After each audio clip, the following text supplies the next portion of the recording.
So, first, we're going to talk about verbal nonverbal disconnects, and that's when the voice says one thing, but the nonverbals or the body says another. So, you may make an affirmative statement, but you're shaking your head no, or you may make a negative statement and you're shaking your head yes. So, let's take a look at this to get started. I'm pissed off. Okay, so here we're going to watch it again slowly, and when you see this, he's expressing being pissed off, but he has a huge smile on his face. Try to be pissed off and have a smile like that. It's not easy. I'm pissed off. Angry. Is it the attackers? It's the attackers, but it's also the attacks. It's like, at first it was a thing of like, listen, if I tell the truth, then that's it, because it's the truth. If I tell the truth, what a fascinating thing to say. What he's trying to imply is he's trying to imply that he's making the statement, I'm telling the truth. But he's not making that statement. He's making the statement, if I tell the truth, then that's it. That's the truth, which is not the same thing as saying I'm telling the truth. And so you have to watch out for these things because this is common when you interview somebody where they will try to lie by implication. They'll imply that they've said a thing. Well, I told you all along, I've been telling the truth. Well, no, you didn't. You said, if I tell the truth, then that's it. That's the truth, which is not the same thing. So it's a trick of interviewees that are trying to be deceptive to hide behind saying things that are true and then imply that they're saying something else.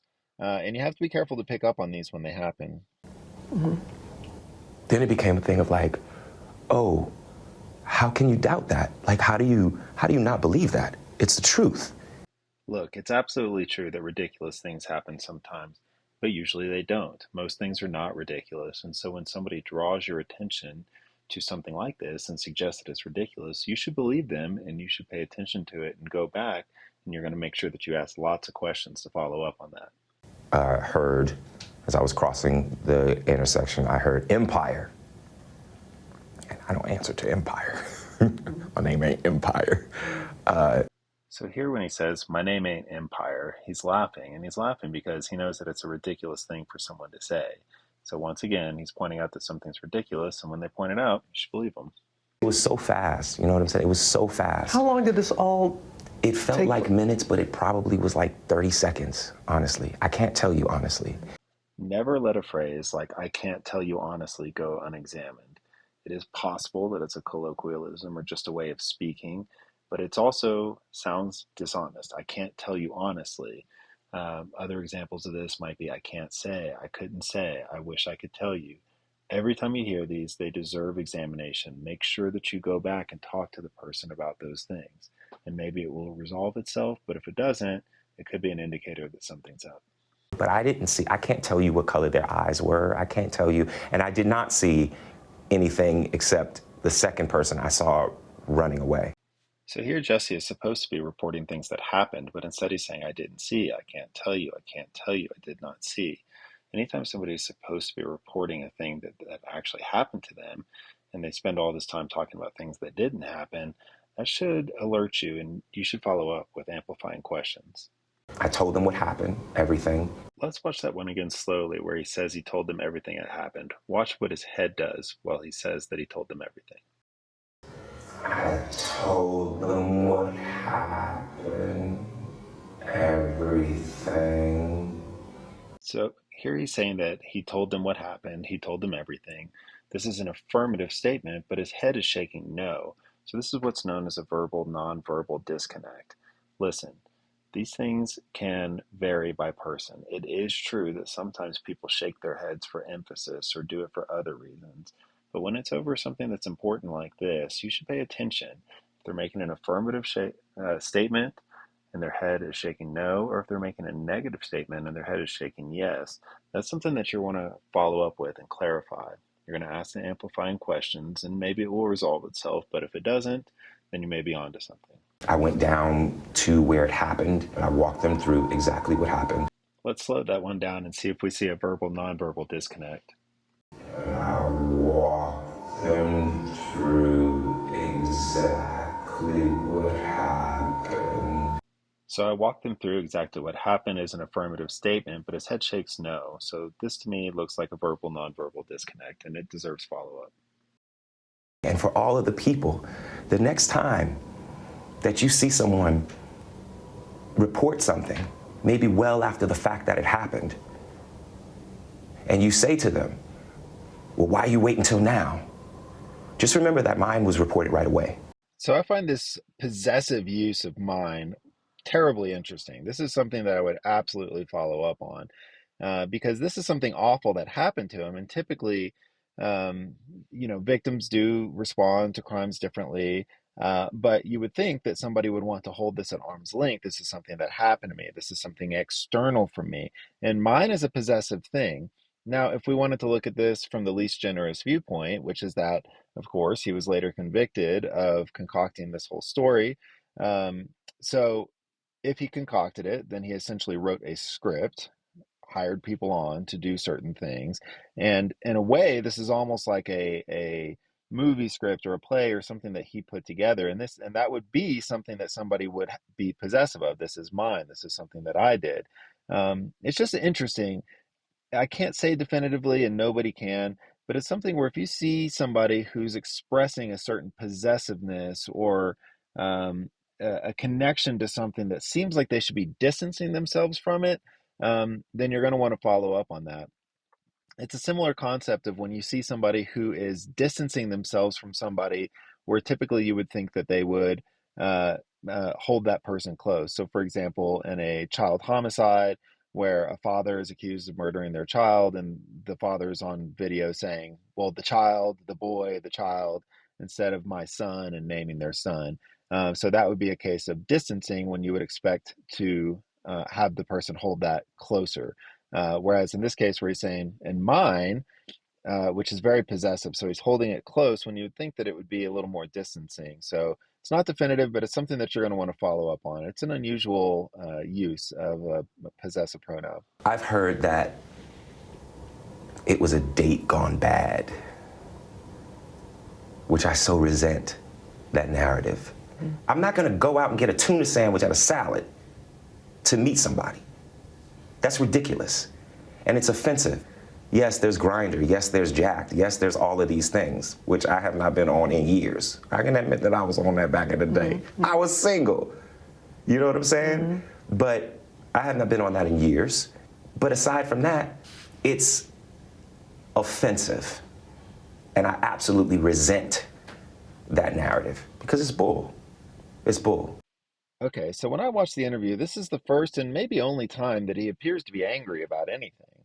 And you have to ask yourself, okay, he's angry, but what is he angry about? He's angry that some people have implied that he went to Subway to get a tuna sandwich and a salad and to meet up with people from a dating app.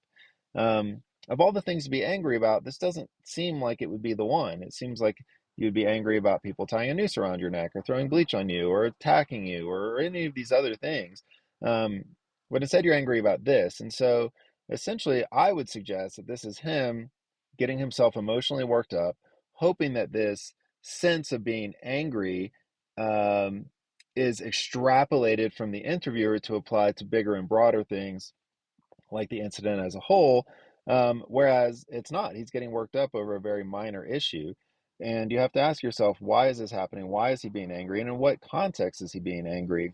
And don't allow the person to make you believe that this anger is bigger than it is. It applies to the issue at hand, which is him meeting up with dudes for a date. Why do you think you were targeted?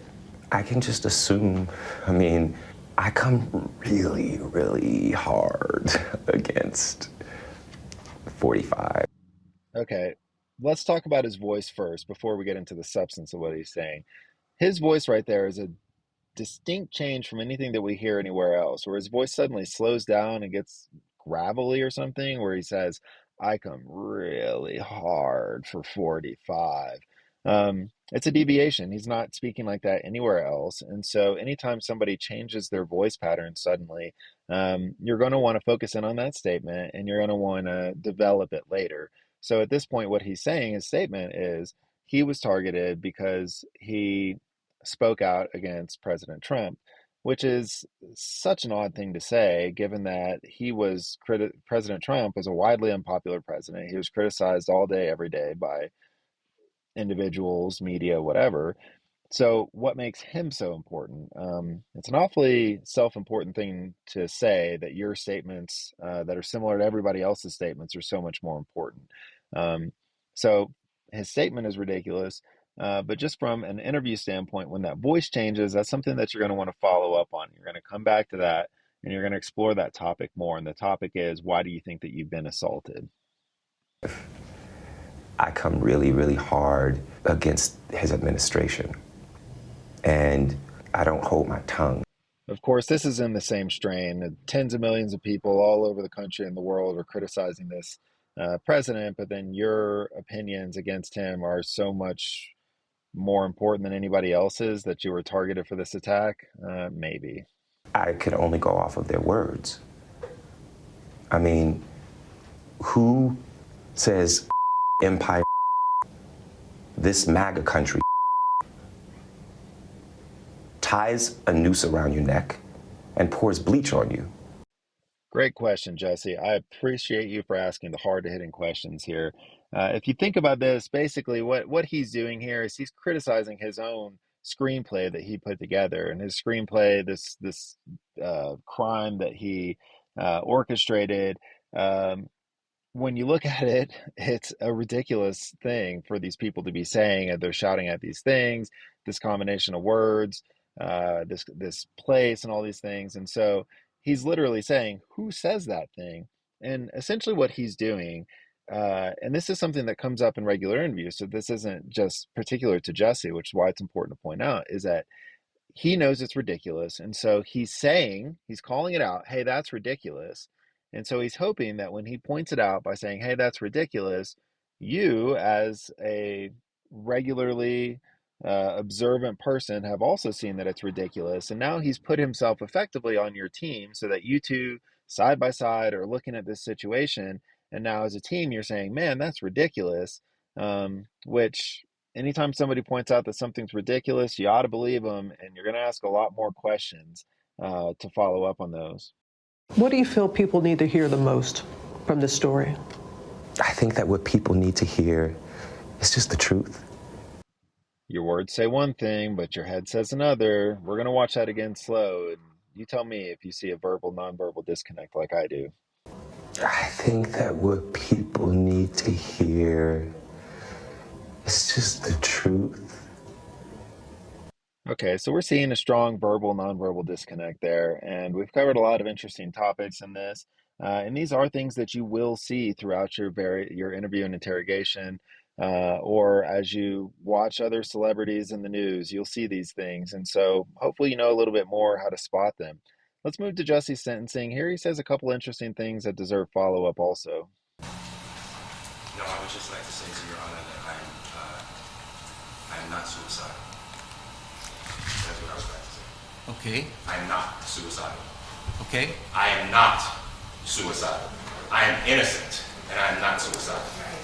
If I did this, then it means that I stuck my fist in the fears of Black Americans in this country for over 400 years and the fears of the LGBTQ community. Your Honor, I respect you and I respect the jury, but I did not do this. Okay, this right here is really important because this is something that I like to call redefining. So basically, what he says is, if I did this, the thing I'm accused of, which is orchestrating a hate crime, then it means that I stuck my fists in the fears of Black Americans, and he goes on, right? And then he says, I did not do this. So what he's done is he's redefined it. If I did this, then it means I did this, and I did not do this, right? So he's redefined it in a way that is not what anybody else understands it to be, and then he denies that certain thing. So that would be similar to the effect of, like, if somebody is accused of bank robbery and upon conviction, they say, I did not do this. If I did this, it means I've never done an honest thing in my life, and that is a lie. So the same thing. I mean, you're seeing somebody who's redefining it, and then they're saying that that is a lie, uh, where what they want to imply is that it's a denial, saying that I didn't commit the crime, but it's not what they're doing. They're redefining, reframing, and then denying the way that they've reframed it, which is not the way that anybody else understands it. So it's masquerading as an actual denial when it's not. It's just a deceptive ploy. And I am not suicidal. And if anything happens to me when I go in there, I did not do it to myself. And you must all know that. I respect you, Your Honor. I respect your decision. Jail time, I am not suicidal. Okay. I am not suicidal. Stop knocking up our plaques. I am not suicidal. And I am innocent. I could have said that I was guilty a long time ago. Obviously, that's a very funny way to end his whole trial as he walks through the door to be taken into custody. I could have said I was guilty a long time ago. Well, yeah, you could have. So it's suggesting that it's a denial of or a protestation of innocence, where it's really nothing of the sort. It's just a nonsensical statement. So in conclusion, thank you for watching this video. All of the analysis is my own. I pulled the video from ABC News. I got the timeline synopsis to present to you at the beginning from BBC.com. All the analysis is my own. These are my opinions. Obviously, this man has been convicted, so I'm not going too far out on a limb on some of these things. This is being recorded in March of 2022. My understanding is always changing. There's different things I'm going to pick up on later. But I wanted to point these things out as I saw these things because these are techniques that deceptive people will use as you go on in your career of doing interview and interrogation, or if you're not involved in interview and interrogation as a job, then it's something that you'll see as you watch politicians, celebrities, the next person that gets convicted of a crime as they make statements, and you'll point these things out. So I hope that this has been instructive. This is my first video. Give me feedback. Let me know what you think. Let me know if there's other things that you want to see. Let me know if you disagree with me.